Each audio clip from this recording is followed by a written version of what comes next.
I think meaning is not something we go out and find as if it's hiding somewhere in New York, Brighton, or something. Meaning rises out as an experience when whatever is going on within us or whatever we are relating to in our outer world is in accord with the agenda of our soul, let's say.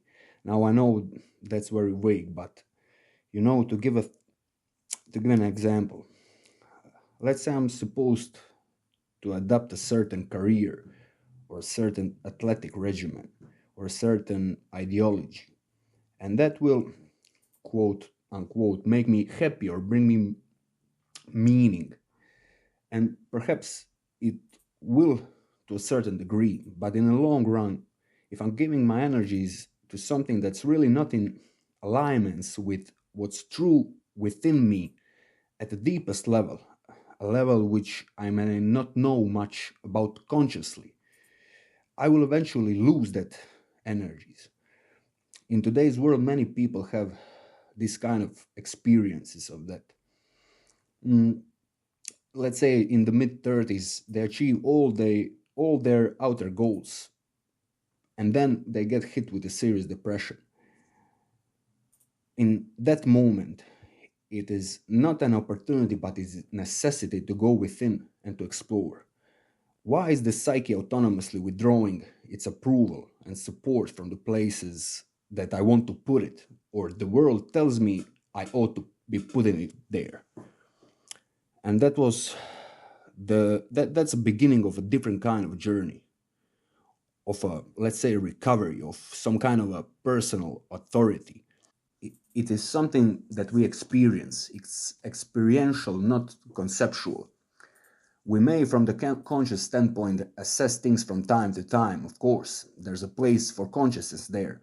But it's not like meaning is hidden somewhere and we have to go find it. Because, many times, for example, people are in extreme circumstances, but intrapsychically, they are well. They are in the right places they should be. As Jean-Paul Sartre said, sometimes the person who is in prison is freer than the one who imprisons.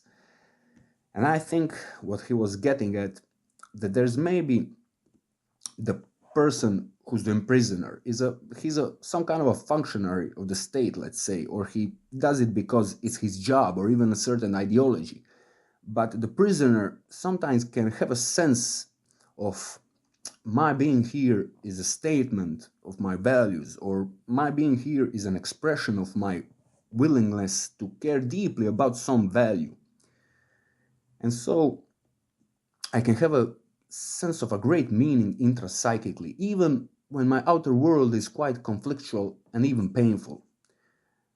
So, yeah, I don't think meaning is something we choose, although we can choose path that brings us into that accord. It's something we can experience, and we can experience the loss of it. So many times, as we all know, people have achieved their goals and there's a dissatisfaction to it. There's a sense after a while of indifference or boredom or ultimately depression. And those kind of moments, what you see there, that there's an autonomy of something inside of each of us, that which I would also say knows us better than we know ourselves, has its own agenda. And you can call it the agenda of nature seeking to express itself, or the will of divinity, if you wish to use that kind of language. And that's something transcendent to ordinary ego consciousness. And when I'm in a right relationship to that, even if everything else around me is troubled, then there's that sense of interiority that supports me. Carl Jung, the famous psychiatrist, said, "What supports us when nothing supports us?"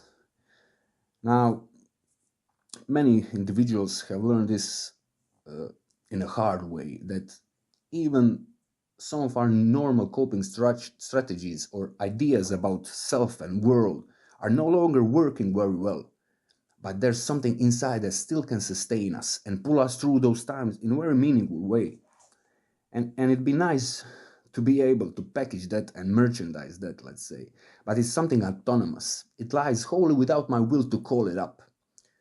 Although, as I said, I can use my will to perhaps make those sort of choices. That might be difficult choices, but which bring me into that right relationship.